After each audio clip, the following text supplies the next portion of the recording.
સાવરકુંડલાના દેતળ ગામમાં દારૂના દૂષણ વિરુદ્ધમાં મહિલાઓનો ભારે રોષ. સાવરકુંડલા રૂરલ પોલીસ સ્ટેશનનો કર્યો ઘેરાવ, કડક કાર્યવાહી કરવાની ઉઠી માંગ. નમસ્કાર, સહજ ન્યૂઝ સાથે હું છું ગોપાલ ભેસાણીયા. અમરેલીથી અમારા પ્રતિનિધિ સંજય વાઘેલા પાસેથી મળતી માહિતી મુજબ અમરેલી જિલ્લાના સાવરકુંડલા તાલુકાના દેતળ ગામમાં ગેરકાયદે દારૂના ધંધા અને દારૂડિયાઓના વધતા ત્રાસથી કંટાળેલા ગ્રામજનોએ કડક વલણ અપનાવી સાવરકુંડલા રૂરલ પોલીસ સ્ટેશનનો ઘેરાવ કર્યો હતો.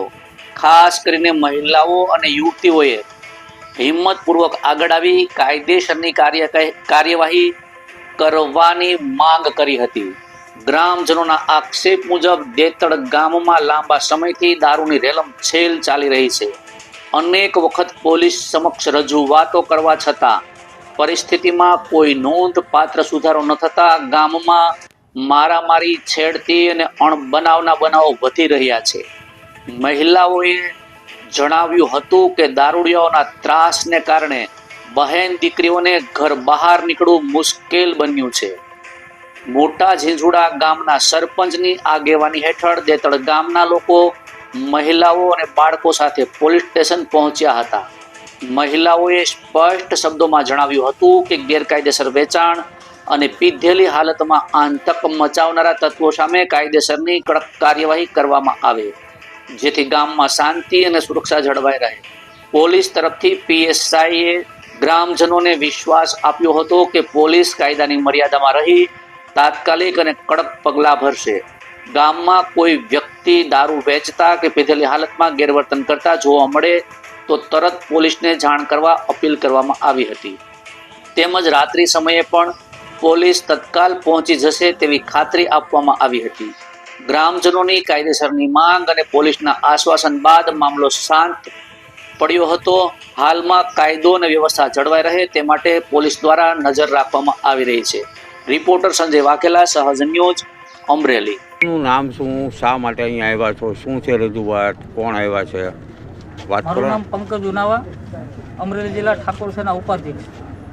દેતળ ગામની અંદર અવારનવાર મને દારૂ બાબતના ફોન આવતા, જેથી આજ દેતળ ગામના સમસ્ત ગ્રામજનો અહીંયા પોલીસ સ્ટેશન ઉપસ્થિત થઈ અને આપણે પીએસઆઈ સાહેબને એવી રજૂઆત કરેલ છે કે દેતળ ગામની અંદર જે બુટલેગર છે, જે અશ્વિનભાઈ છગનભાઈ વાઘેલા કરી, એ ગામની અંદર બેફામ રીતે દારૂ વેચતા હોય અને એનાથી લોકો, બહેનો દીકરીઓ અને જે સજ્જન વ્યક્તિઓ છે તે કંટાળી ગયેલું હોય.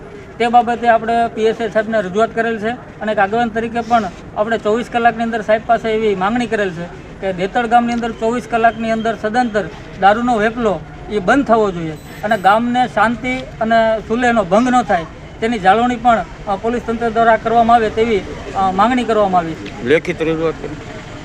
લેખિત?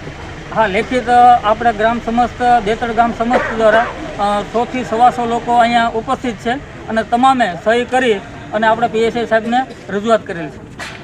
ક્યાં ગામથી આવ્યા, તમારું નામ શું છે અને શું રજૂઆત છે? હું ગામ દેતળ છે, અસ્મિતાબેન કાળુભાઈ વાઘેલા નામ છે મારું. અને અમારા ગામમાં બહુ દારૂનું વધી ગયું છે અને દારૂ પી પીને અમારી છોકરીઓ, બેન દીકરીની ઇજ્જત લૂંટવા હોતને જાય છે અને અમારી બાજુમાં જ રહેશે. અમારા આદમી મજૂર માણસ છે, અમારે થોડું 24 કલાક એકલાને ઘેરે રહેવાય સાહેબ.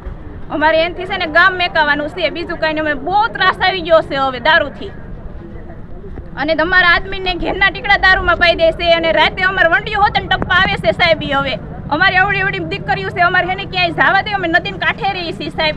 એ પછી અમે છોકરીઓને કદ નાખશે તો કાંક, તો પછી અમારે કોની ઉપર જવાનું લેવા? તમે ક્યાં રજૂઆત કરવા આવ્યા છો? અમે સાવરકુંડલા. આપનું નામ શું, શું રજૂઆત કરવા આવ્યા છો, વાત કરો નાખી. મારું નામ ગોઠડિયા ધનજીભાઈ લીંબાભાઈ, દેતળ ગામ. તે ગામમાં હું ઉપસરપંચ છું, મારા ઘરના સરપંચ છે અને અમારા ગામમાં દારૂનું દૂષણ બહુ વધી ગયું છે અને એના હિસાબે બેન દીકરીઓને બહાર નીકળવું બહુ તકલીફ પડે છે. એટલે ગામ લોકો ભેગા થઈને અને રજૂઆત કરવા આવ્યા છે. એટલે અમે સાહેબને રજૂઆત કરીને અરજી આપી છે કે ભાઈ આ અમારે 24 કલાકની અંદર દારૂનું દૂષણ દેતળમાં રહેવું ન જોઈએ. અન્ય શું માંગણી છે અને સાહેબે શું બાંયધરી આપી? સાહેબે કીધું છે કે અમે કીધું કે ભાઈ દારૂ જે વેચે છે એ ગામમાં રહેવા ન જોઈએ. એટલે સાહેબે કીધું કે અમે એની તપાસ કરીશું અને અમે એને પકડશું.